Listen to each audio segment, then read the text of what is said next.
성경 묵상을 돕는 해설 가이드입니다. 안녕하세요. 묵상 코치입니다. 함께 읽고 나눌 말씀은 마가복음 3장 20절에서 35절까지 말씀입니다. 예수님의 가족들이 예수님을 미쳤다고 생각하여 그를 잡으러 왔다는 기수로 이와 유사하게 예수님의 귀신 축출 사역은 귀신의 힘을 빌려 한 일이라 주장하는 서기관들이 등장합니다.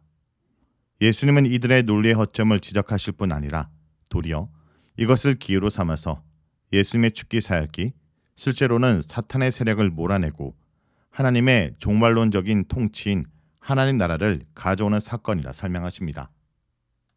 20절에서 30절을 보겠습니다. 20절에서 30절은 사탄의 나라와 하나님 나라에 대한 내용입니다.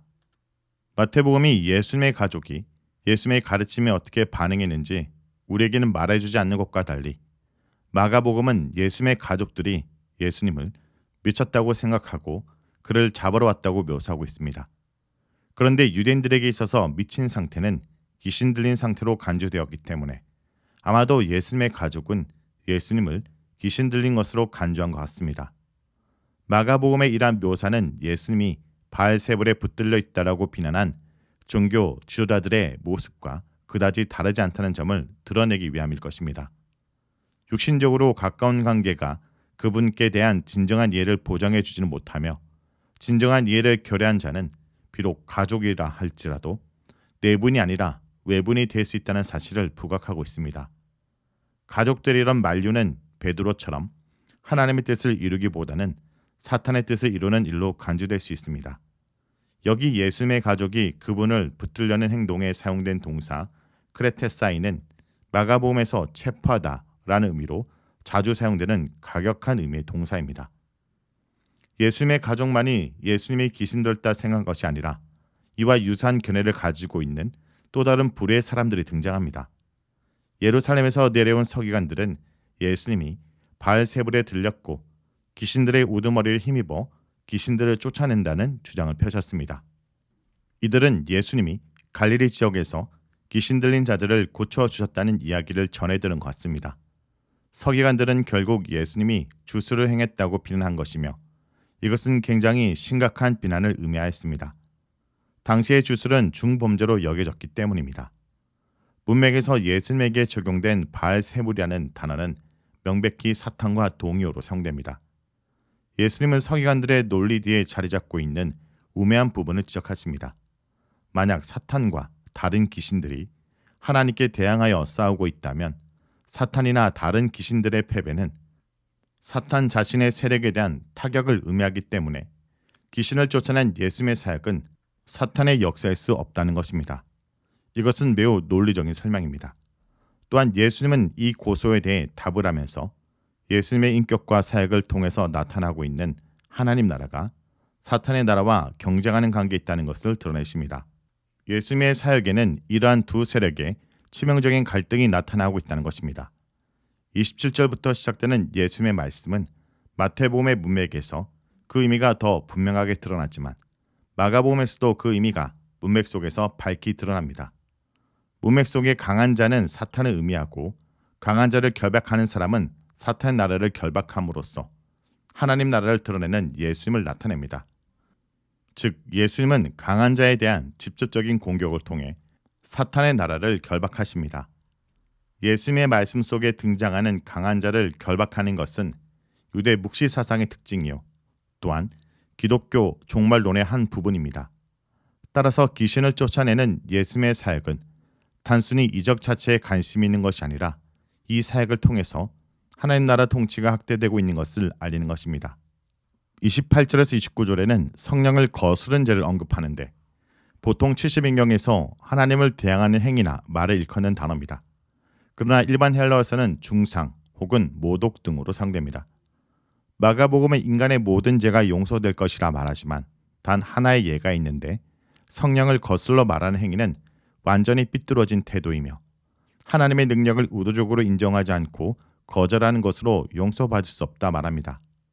문맥에서 성령을 해방하는 자란 예수님을 통해서 나타나고 있는 하나님 나라 사역을 의도적으로 거부하는 자를 가리킵니다. 이것은 마치 예수님이 귀신을 내쫓는 행위를 통해서 하나님 나라 사역이 나타나고 있는데도 서기관들이 이것을 귀신의 힘을 빌려한 것이라고 폄훼하는 태도와 같은 것을 말합니다. 마가복음 이러한 연결을 30절을 통해 분명하게 제시하고 있습니다. 성령을 해방하는 자는 바로 예수님이 귀신을 쫓아내는 것이 귀신 들림을 인함이라고 주장하는 사람들입니다. 예수님의 이러한 죄를 범한 사람들이 받게 될 형벌을 가리켜 영원한 죄에 처한다고 말씀하십니다. 다음은 31절에서 35절까지 말씀입니다. 31절에서 35절은 하나님 나라의 참된 가족에 대해서 말합니다. 예루살렘에서 온 서기관들이 예수님의 살기 기원이 바알세불이나 혹은 귀신 들림으로 인함이라고 한 이야기를 소개한 후 내러티브에서 잠시 뒤편에 물러나 있던 예수님의 가족이 다시 정면에 등장합니다. 이 스토리를 서술하는 마가복음의 묘사에서 눈에 띄는 것은 장면 묘사인데 무리가 예수님 둘레에 둘러앉아 있고 모친과 동생들과 누이들이 예수님을 밖에서 찾고 있습니다.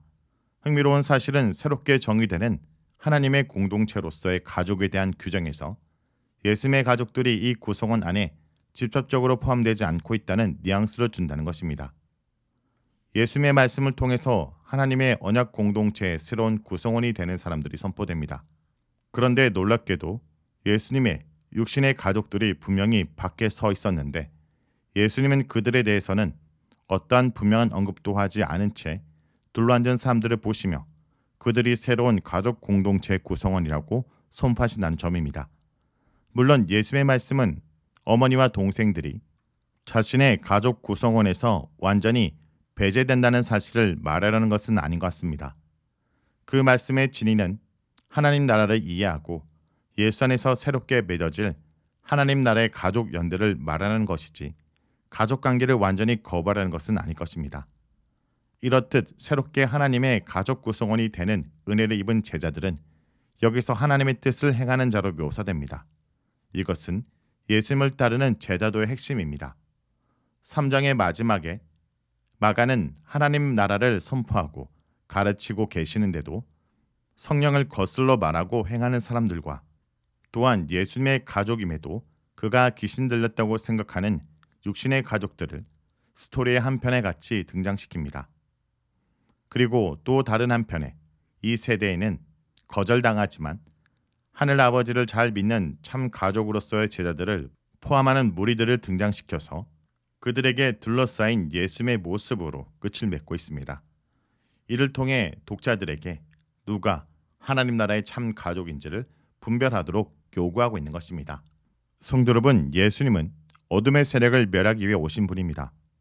예수님의 사역은 하나님 나라를 세우기 위해 사탄을 결박하고 어둠의 세력을 무너뜨리는 영적 전쟁입니다. 여전히 어둠의 세력은 완강히 저항하지만 보라신 주님의 권세를 지닌 우리 역시 하나님 나라의 생명을 낳는 사역을 계속 싸워 나가야 할 것입니다. 말씀을 놓고 기도하겠습니다. 주님을 따라 사탄의 나라를 무너뜨리고 하나님 나라의 참된 공동체를 세워가는 자가 되게 해 주옵소서.